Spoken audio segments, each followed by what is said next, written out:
시젠 2023년도 실적을 스로포트 회계로 분석하고 영업 적자가 나왔습니다. 손익분기점 계획 게임을 해보도록 하겠습니다.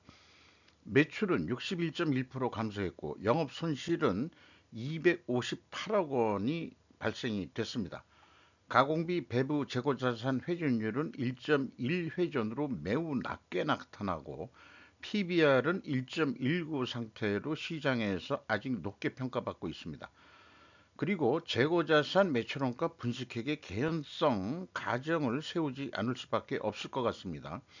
구독, 좋아요 부탁드리고 필요하시면은 1.5 배속을 보시기 바랍니다. 시젠에 관련된 뉴스로서 시젠 천경준 외손주들 90억 주식 내답한 이유 증여세 이렇게 해서 신성호 기자가 비즈워치에서 4월 1일자로 보도한 내용인데요. 이 천경준 외손자라 그러면 천경준 씨가 시젠 창업자 천정윤 대표 오른쪽이고 이분이 그 천경준 씨, 천 어, 종윤 씨고 그다음에 삼촌이 천경준 씨인데 천경준 씨의 외손자들이 90억 이거 약간 대머리 벗겨주신 분이 그 천경준 씨라고 그러네요. 회장으로 돼 있는데 근데 창업은 뭐 이 천종윤 씨가 했다. 그런 얘기네요. 어쨌든 이 증여를 받은 것 같은데 주식을 팔아가지고 증여세를 냈다 이런 거로 그냥 보입니다. 근데 왜 굳이 이런 뉴스가 나와야 되는 건지 그게 좀 고개를 갸우뚱하는데 부인도 그 회장, 회장이 아니고 사장, 어, 그 천종윤 씨, 천경, 천종윤 씨 부인이 360억이어 31억 또 차익 실현했다. 이런 내용도 좀 있습니다. 부인은 주식 매각으로 360억을 손에 쥔 뒤 최근까지도 차익 실현을 이어가고 있는 모습이다. 그리고 3월 22일자로 시젠, 천정윤, 이대훈 각자 대표 체제 전환해가지고 이 그 천정윤 씨가 66세인데 머리가 뭐 그렇게 빨리 일찍 쉬었나 모르겠네. 마음고생이 많아서 그런가. 그런데 이제 이대훈 각자 대표 체제로 전환했다 그러는데 이분은 이 전문 경영인으로 커온 사람인 것 같아요. 각자 대표를 맡았는데 그러면은 그 종전에 그 천정윤 씨는 뭐 미래산업 뭐 이런 쪽으로 좀 하고 그다음에 기존 산업은 이대훈 각자 대표가 그 관장할 예정이다 이렇게 되어 있는데 이게 그 기업이 잘 나갈 때라면은 좀 긍정적으로 보이지만은 지금 계속 그 3년 내로 그 오늘 올해 적자까지 봤는데 1억까지 3월 달이면 이미 알고 있을 거란 말이에요. 그 아무래도 이게 좀 뭐 좀 찜찜합니다. 그 이런 그 의사 결정이란 게. 먼저 원가 회계손으로서 CJ는 유전자 분석 상품, 유전자 진단 관련 시약 및 기기 개발을 한다 이렇게 되어 있습니다. 매출이 2,724억 원을 달성했는데 2021년도를 보면 1조 1천억이나 되는데 2022년에 거의 4천억이 떨어지고 여기에서 다시 5천억 가까이 떨어졌습니다. 이게 그래서 하도 눈으로 좀 보이기 위해서 2021년도에 이렇게 되던 게 이렇게 3년 만에 만 2년 만에 이렇게 떨어질 수 있느냐? 그게 사업 보고서에는 매출 급감원에 대한 어떤 주석도 찾아볼 수는 없는데 다만 잠정 실적 공식 때는 그 이유를 적게 돼 있어요. 그래서 코비드19 종료라고만 간단히 기재되어 있습니다. 어쨌든 매출이 61.1% 감소했는데 재고는 그만큼 감소를 못 시켰고요. 그 다음에 그 매출 원가가 적게 감소했다는 얘기는 매출 원가가 상승했다는 뜻일 거고, 그래서 매출 총이익이 더 떨어졌고, 판매 관리비를 줄이긴 줄였습니다만은, 줄여 나가고 있습니다만은, 영업 손실 315억 원이 나왔어요. 무려 119.4%. 119니까 지금 구조대 부르고 있는 소리가 들리는 거로 비유를 해볼 수 있겠네요. 영업이익률도 마이너스 11.6%, 34.7%나 급락을 했습니다. 자, 그러면은 스룹 회계로 분석한 결과는 역시 적자긴 적자지만은 적게 적자가 났다는 게 이제 핵심이고, 또 왜 적자가 났느냐를 조금 더 손쉽게 접근할 수 있습니다. 매출에 비례하는 매출 재료비 955억 원인데 이게 전년도에는 2천 거의 8천억 원까지 됐었거든요. 2,800억 원. 그래서 여기에서 보면은 마이너스 4.7%가 나오죠, 갭이. 그래서 여기에서 우리가 원재료 및 상품 매입 가격이 하락했다라고 우리가 1차 추론을 할 수 있겠습니다. 그리고 스르픈율은 거꾸로 그 금액은 크게 줄었어도 스르픈율은 짭짤하게 마진 있는 것만 팔았다. 4.8% 증가했는데 뭐 운영 비용을 줄였다 하더라도 기존 고정비 성격이 그 2천억 정도가 나가게 되니까 줄이긴 줄였어도 영업 손실은 258억 원으로서 원가 회계 영업이익보다는 257억으로서 그 원가 회계 영업이익보다는 57억 원이 영업이익이 적게 났습니다. 이것은 가공비 배부 재고 자산이 감소했기 때문입니다. 매출의 급감이 노몰라가는 추세인 것인가? 2022년 매출과 재료비의 증감률 갭이 너무나 크다 이게요. 어, 이 재료비의 증감률이 2022년도에 1.9% 상승했는데 이게 증가했는데 2023년에는 65.8% 아주 그냥 적어도 극경사로 떨어졌다는 얘기죠. 도수로 얘기한다면은 그래서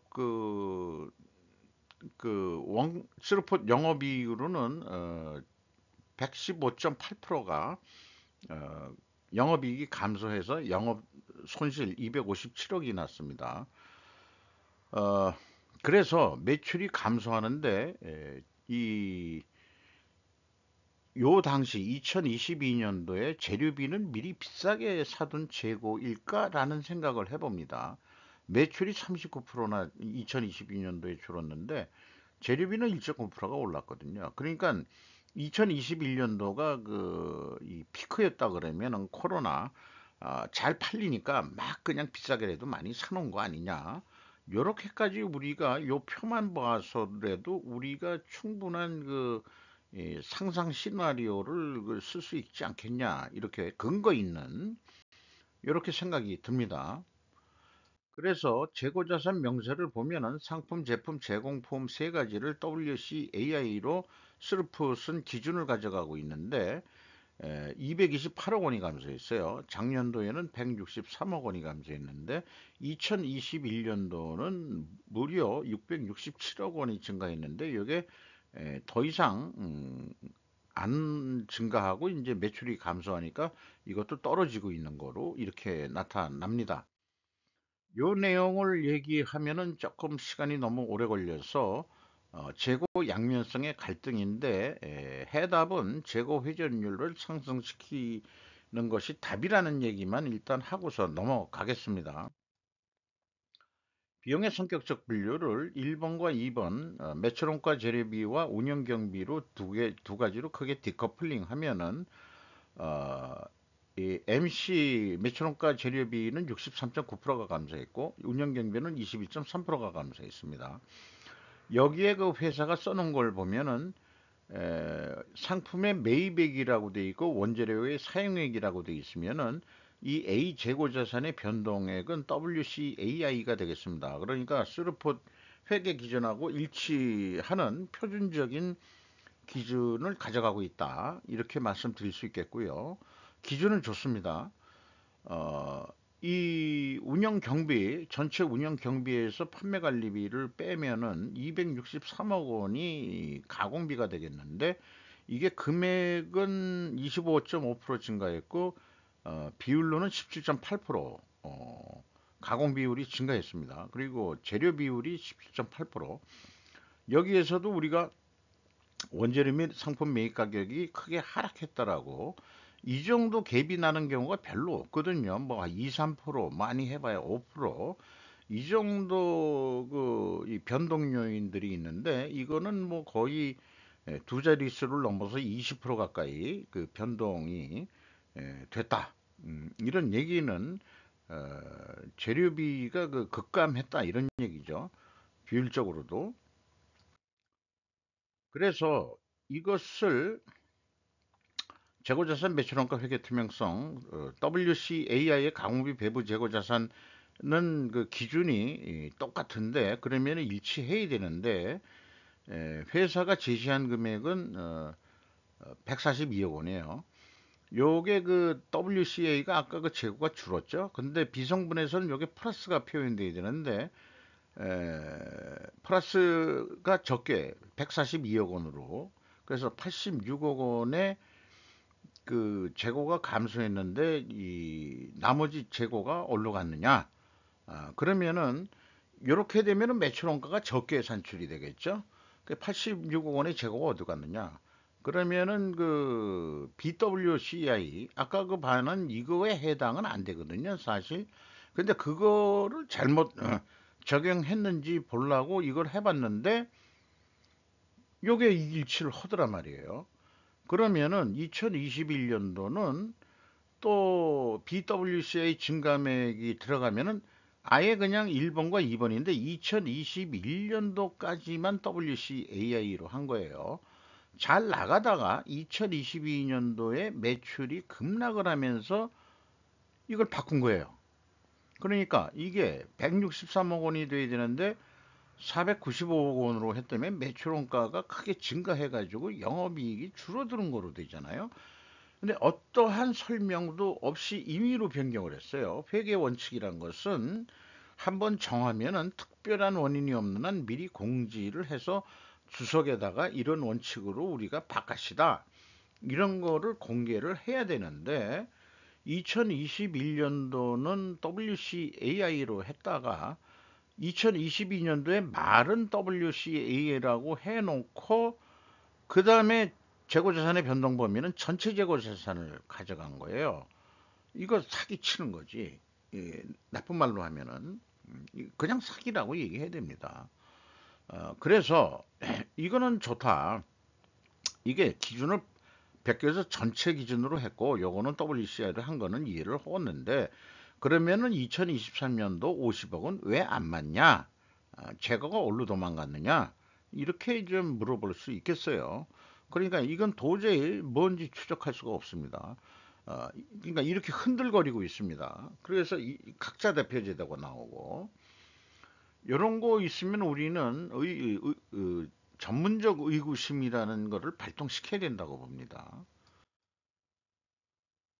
그래서 PQ 총 제재 비용의 갭은 아까 이 재고자산의 변동범위 기준 금액하고 동일한데, 에, 이게 이제 2022년도까지는 이게 이 기준을 바꾼 것까지 확인됐는데, 어, 요거 저기 2023년도는 결국 못 밝혔죠.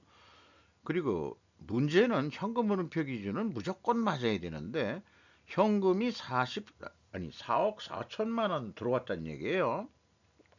현금 흐름표라는 게 재무제표에 공시가 되는 거니까. 근데 재무상태표의 전체 재고는 192억 원이 줄었거든요. 자, 그러면은 어떻게 재고가 돈도 안 들어오는데 188억 원의 재고가 얼로 어떻게 팔아 처먹었냐 물어보면은 그거이 아니고, 우리를 뭘로 보고 그래? 그게 재고자산 평가 손실이 있고 환입액도 있고 폐기 손실도 있어. 그게 201억 원이야. 그래도 13억 원 차이가 나네. 그 이게 뭐라고 설명 좀 해야 될 거냐? 그리고 계속해서 차이가 나네. 매년. 이거 뭐 당신네들 뭐 좀 꿍꿍이성으로 뭐 하고 있는 거 아니야? 회계 기준을 바꿨다 하더라도 이거는 전체로 보는 거니까. 자, 그러니까 2021년도 보자고요. 현금이 845억 원 나왔으면은 845억 원이 재고가 들어와 있는데 807억 원뿐이 안 들어왔어. 그러면 37억 원의 현금을 어디다가 말하자면은 횡령한 거야. 횡령했지? 물어보면은 그거이 아니고 평가손실, 폐기손실. 그게 200억. 그러니까 163억 원이 이게 도대체 설명이 객관적으로 되는 얘기냐 이게요. 나 그거 분석하면서 비상식적인 이런 금액들이 나오는 거에 대해서 이 회사가 뭔가 필히 문제가 있다. 뭔가 분명히 문제가 있다. 이렇게 이제 생각이 됩니다. 회장은 뭐 주식까지 증여를 하고 또 팔고 부인도 팔고 돈도 팔고 회사는 아주 그냥 매출이 1조 원대에서 2천억 원대로 줄어들어 버리고 코로나로 엄청 돈을 많이 벌었던 것 같아요. 그 전으로 옛날로 돌아가는 건지 시젠이라는 데가 이름은 들어본 것 같은데 전에 한 번도 분석을 해본 것 같지가 않아요. 운영 비용으로서 인건비가 798억 원이 나갔는데 전년보다 19%나 감소했어요. 직원 수도 132명이나 나갔습니다. 자, 이제 팬데믹도 끝났고 이제 뭐 아예 아무래도 이게 안 될 것 같다. 그러니까 자발적으로 나갔는지 자른 건지 모르지만은 어 그래서 884명으로 줄었는데 인건비는 9천만 원 선, 2021년도는 1억이 넘었는데 이제 계속해서 이제 월급이 깎이고 있죠. 직원도 나가고 고임금자들이 나간다고 봐요. 그러니까 이제 신입사원들은 남아 있고 그렇게 느껴집니다. 연구비도 팡팡 줄었죠. 연구비도 직원 내보내면서 뭐 또 되겠느냐. 엔데믹 상황에서 더 장사도 안 될 것 같고 그러니까 아예 그냥 나가는 것 같은 것 같아요. 지급 수수료도 줄었고 엔데믹의 영향으로 매출 감소의 원인을 설명한다고 해도 직원 수도 크게 감소하고 있다. 노동의 유연성을 보여주는 것인지 임금 수준도 디프레이션 되고 있다. 인재들이 떠나가고 있다고 추정해 볼 수 있다. 왜냐하면 연구비도 급감하고 있기 때문이다라고 이렇게 이제 글로 한번 적어 볼 수 있겠습니다. 경영평가 지표로서 가공비 배부 재고자산 회전율이 재고가 줄었음에도 불구하고 매출 원가가 팍 줄어드는 바람에 1.2회전뿐이 되질 않습니다. 2.3회전이었는데 그러니까 재고 회전율 줄어들고 스루픈율은 상승을 했어요. 이렇게 역방향이면 분식회계 개연성 가정을 세워 왔습니다.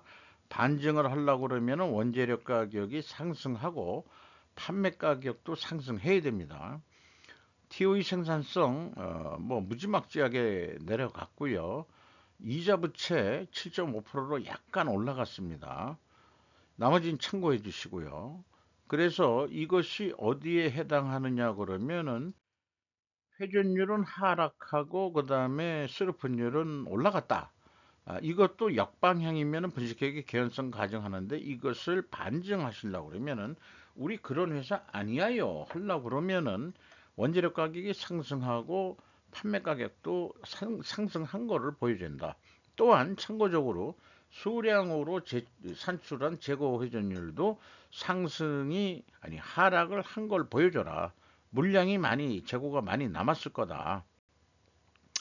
이렇게 이제 얘기를 할 수 있는데, 자, 원재료 가격이 상승했다라고 추론을 했습니다. 다 같이 올라야 되는데, 원재료 가격 내려갔어요. 8.4% 단순 평균입니다만은 반증 안 되죠. 그리고 제품 가격 추이는 이렇게 표현하고 있어요. 분자 진단 제품은 각 국가별 의료 복지 및 보험 상황과 시장의 재반 상황 등을 복합적으로 고려하여 가격이 결정되므로 가격 변동치를 기재하기 어렵습니다. 나중에 뭐 정산이 된다는 얘기야 뭐야.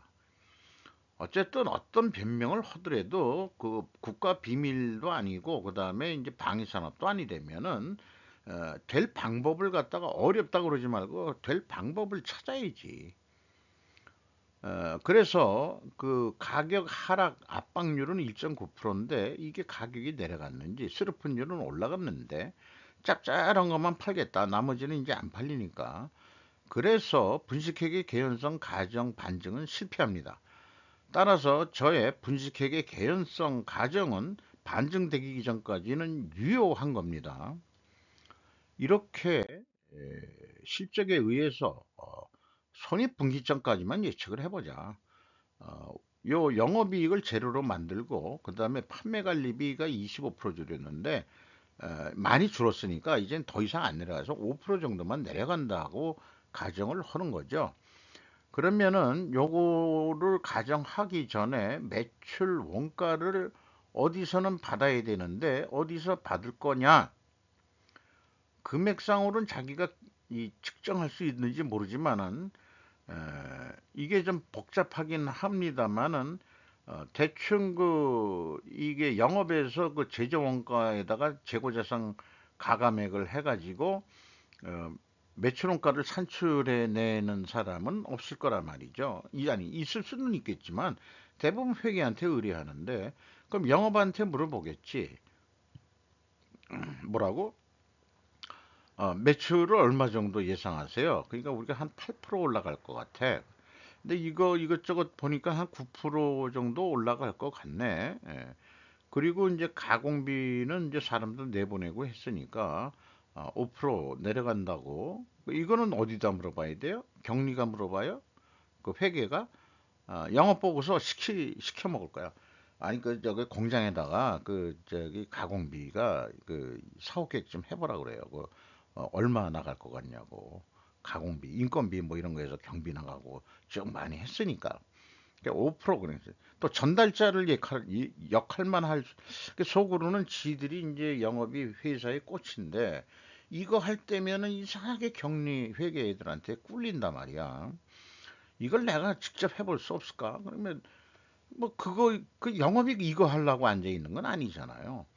어쨌든 재고가 5%또 준다고 이거 재고가 5% 주는 건 어떻게 또 이 누구한테 견해를 들을 거 아니야 이게 실질적으로 17% 줄었는데 그러면 공장에 그 저기 그 이 자재 취급하고 그런 데가 있을 거 아니에요 그 조직이 그냥 생산 공장장이 이걸 다 한다고 보자고요 그 공장장한테 또 물어봐야 돼 아, 그거 미래 얘기를 내가 어떻게 알아?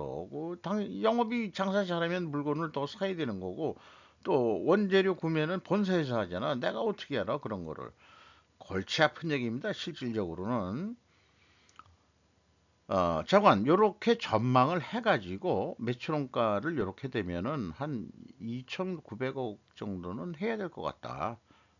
요게 손익분기점이다.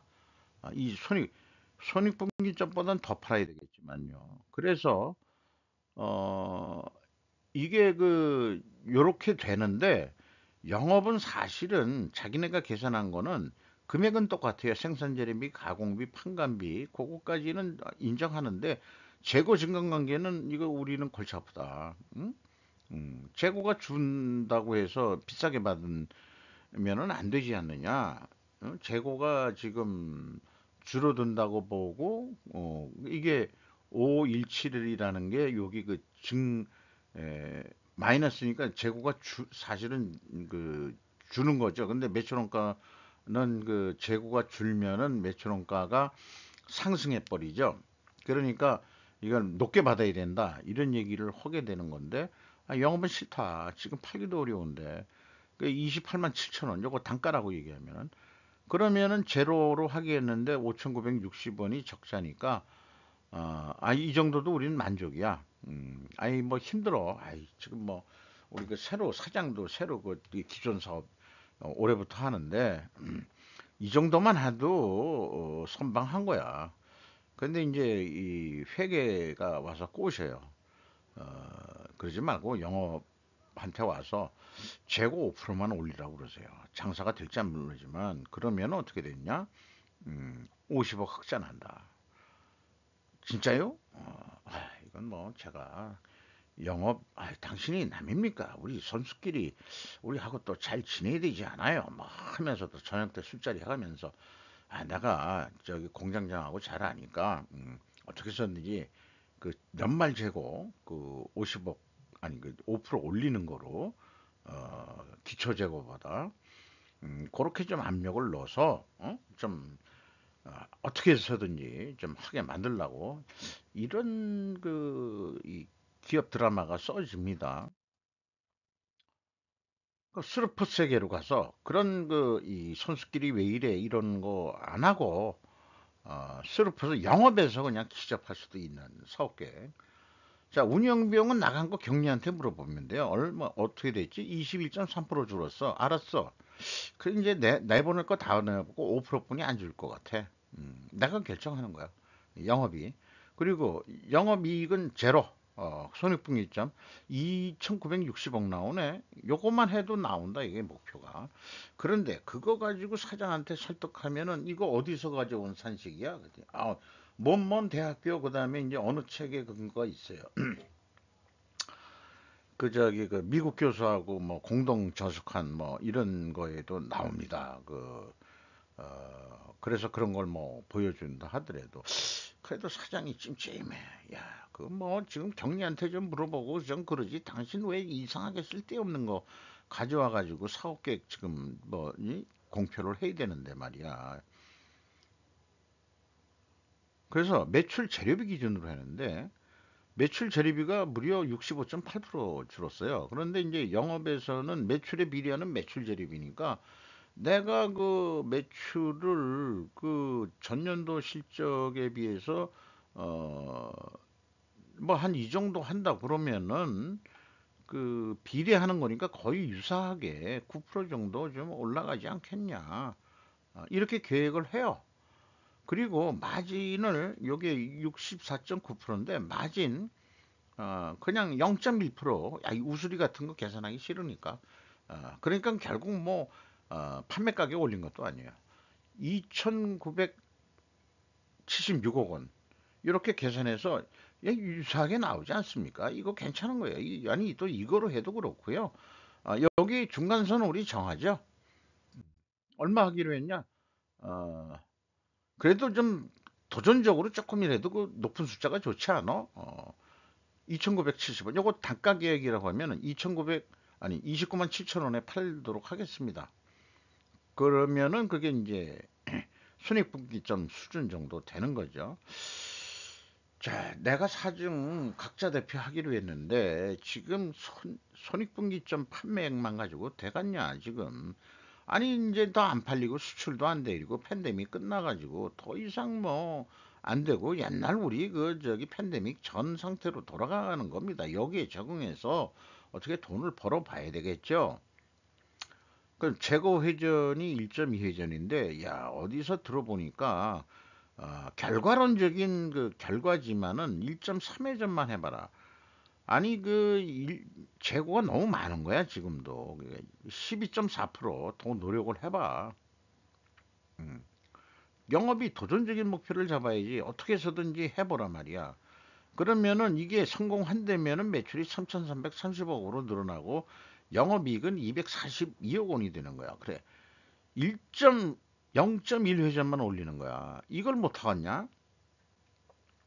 사장이 어, 그렇게 요구할 수 있어요. 그러면 영업 책임자가 알겠시다. 그래가지고 이제 공장하고 이거 어떻게 해결해야 되지? 이거 그동안에 이게 우리 이거로 평가하겠다는데 우리를 그럼 누구한테 뭐 도움을 받아야 되는데 뭐 이런 얘기가 좀 나와야 되는 거죠. 하는 방법이 있겠죠. 그게 저희 같은 사람들이 이제 왕년에 그 현업 시절 때 돈을 좀 사업 비즈니스 콘텐츠로 했을 수 있던 거고. 어쨌든 스루퍼 회계 기준은 영업 생산 분류 회계는 갈등이 없을 확률이 높고요.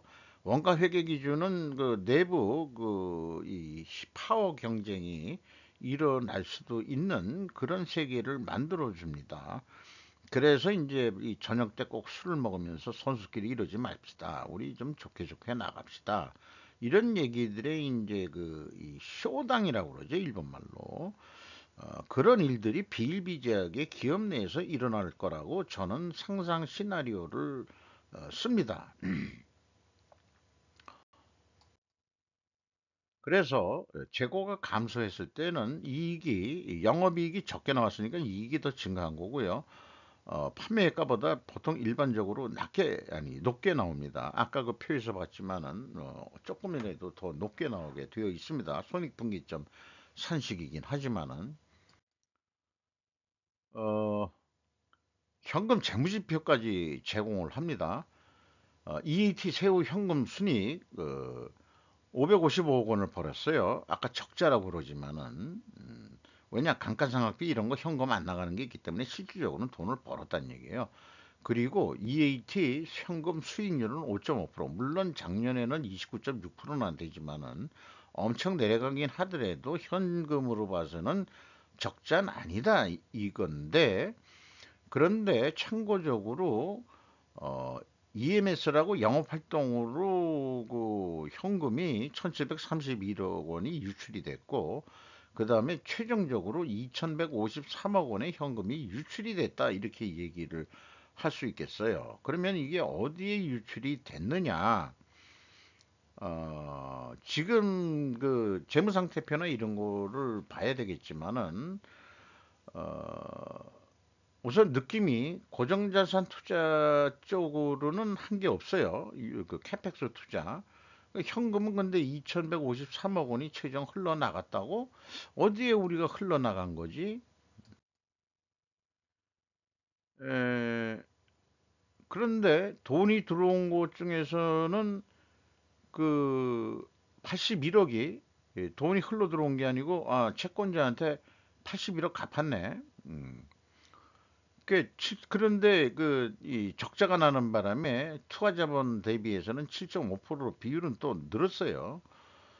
지급이자도 많이 나갔고, 그리고 주주잉여 현금 흐름이 1254억 원이나 나갔어요. 세상에 12.5% 배당을 했습니다. 딱 이걸 보고서 계속 배당액이 올라갔거든요. 야, 적자가 나는데도 이제 그동안에 한 거 돈 빼가는 거 봐라. 이게 과연 도덕적 기업일까? 걱정됩니다. 그러니까 이게 적자가 나는데도 이익 배당을 이렇게 많이 빼가는 거예요. 자, 여기가 그러니까 현금이 그렇게 유출이 된 거다. 그렇게 얘기할 수 있겠습니다. 자, 그런데 그거만이 아니고 이 배당금도 지급했지만은 이게 너무 높다고 해서 그 자본 변동표로 확인을 하면은 자기 취득으로 그 자본이 마이너스 됐던 얘기는 현금이 나갔다는 얘기인데 현금이 나갔다는 얘기는 자기 주식을 취득했다는 얘기겠죠. 계속 자기 취득을 해서 주가를 올렸다고 해석이 됩니다. 그래서 지금 끝판에 와서 팔아서 돈을 벌고 있다. 이런 생각이 들어가니까 이 기업이 건전성이 약간이 아니고 많이 뭔가 문제가 있는 회사. 거기다가 이익 배당까지 계속 물론 이익 배당률을 조금씩 줄였습니다만은 어, 주식 주가 유지를 하기 위해서 계속해서 자기 주식 취득을 또 늘려왔어요. 음. 자, 영업 테크는 안 하고 이 기업이 주식 테크를 한 것 같습니다. 시간이 그래서 많이 오래 가네요. 예. 주가는 24,100원으로서 2023년 초보다 3,650원 내려갔고 더 내려가야 될 것 같은데 PBR은 1.19 나왔어요. 천정윤 씨가 20.65, 외국인이 12.5% 가지고 있습니다. 이상 마치도록 하겠습니다. 요거는 생략하겠습니다.